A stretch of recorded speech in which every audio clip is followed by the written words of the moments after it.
Okay, thanks for watching. We're going to try to find some maps of this Washoe fire from the 19th of January 2012.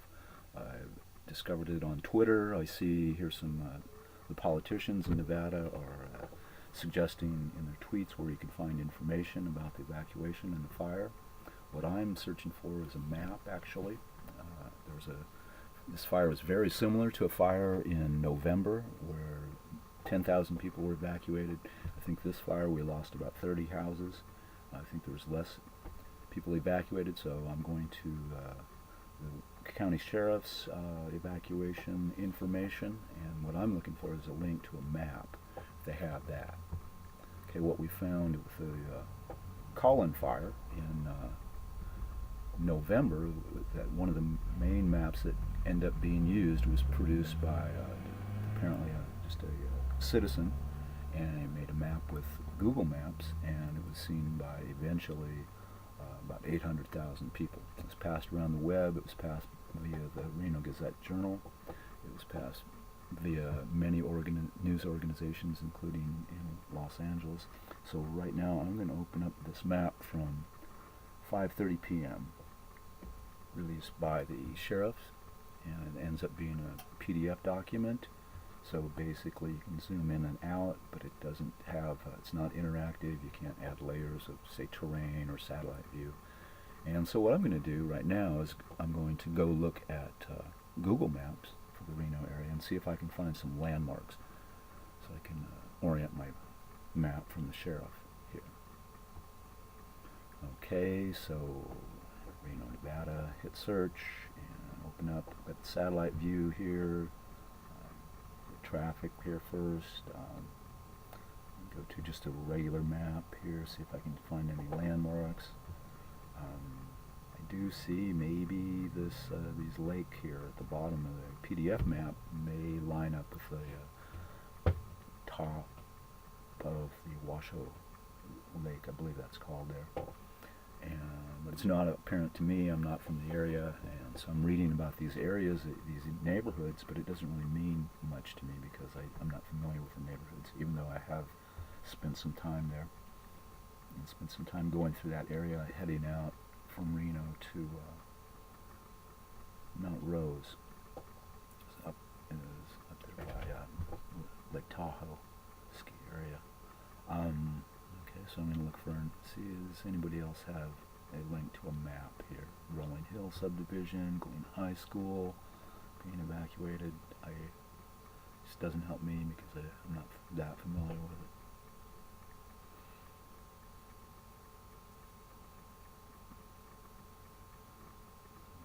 Okay, Callahan Ranch, Washoe City, Pleasant Valley.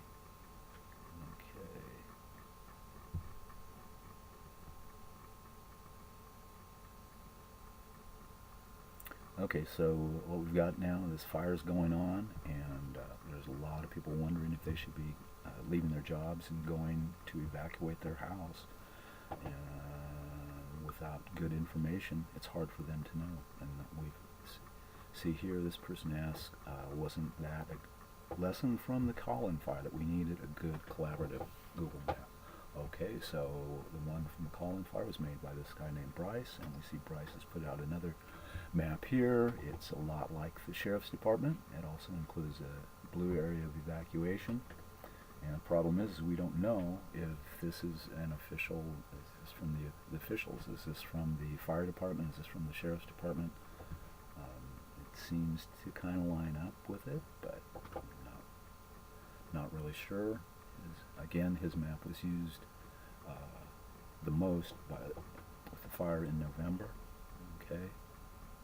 And what's really good about using Google Maps is you can have different layers, and you can add as much information as you want, or keep it real simple. To me, just having the area of the fire and the area of the evacuation available to the public quickly is very, very important.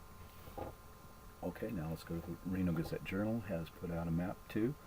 Okay, it looks a lot like the PDF from the sheriff's department. We'll see here in a minute, though, that it labels this as actually, so I'm looking at in the terrain view or topographic map, it labels it as the evacuation area as opposed to the fire area. But at least it's got something, they have something available to the public, quickly available to the public. Okay, what I've done here is I've taken a picture of the PDF on my laptop with my smartphone and I've emailed it to myself. This allows me to open it up in my documents, and what I'm going to do is I'm going to add a layer in Google Earth and add this image to that layer. Okay, so add image, give it a name. I'll browse my computer in a moment here and open it up and then try to line it up on the map on Google Earth. Okay, and into my documents. See, it comes out, it's actually spun around, so north is heading to the west. You'll see I pull it over here, I grab the little diamond and rotate it, and then I'm going to try to line up the map, excuse me, and before I close the properties window. So I'm trying to kind of line up the highway here, and you'll see I'll adjust the transparency. Eventually we'll go down to the bottom and try to line up some of the lakes there. And so just doing the best we can. You can always come back and edit this and adjust the properties through the view or edit button. And so, okay, move the map up a little bit and then over a little bit, try to line up those lakes.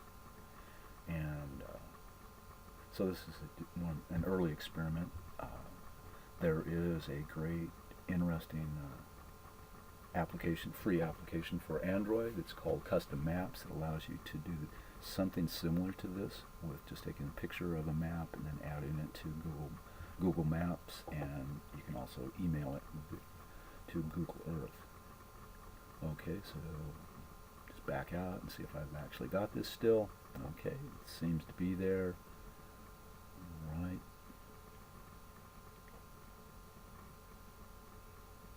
Okay, there are advantages to Google Earth and Google Maps. One thing about Google Earth is you can still use it even without as long as you have it downloaded, you can use it without a signal.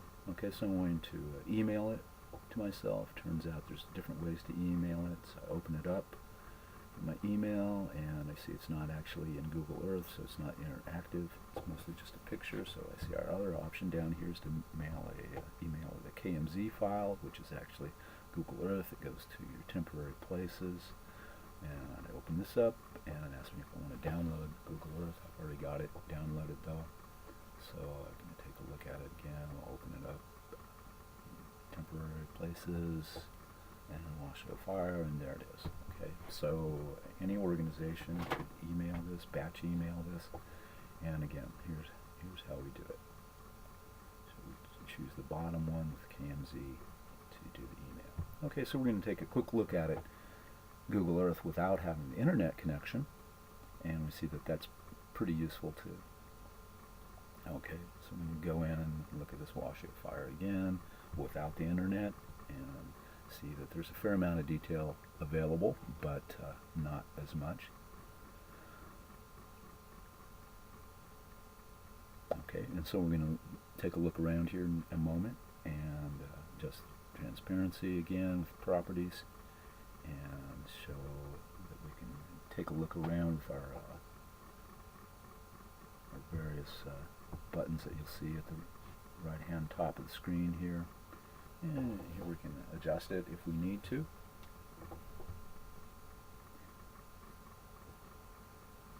Or rotate it using the diamond there. Okay, so it's interesting. I'll go to looking around, we'll zoom in. So we see, okay, I'm going to go to the look around thing so we get a little different perspective. I'm going to move the N around here, so we're actually going to look at this fire area from the north.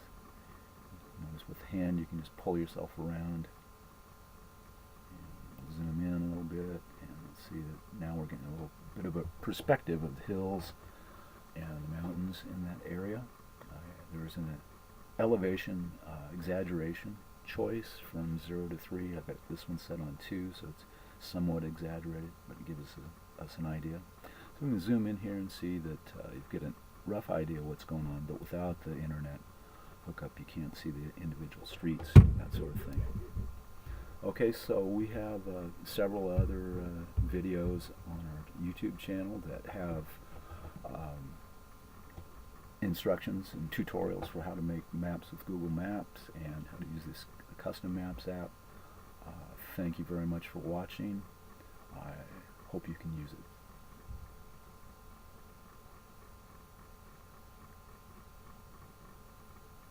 It's real easy to do. Just gotta play with it a little bit.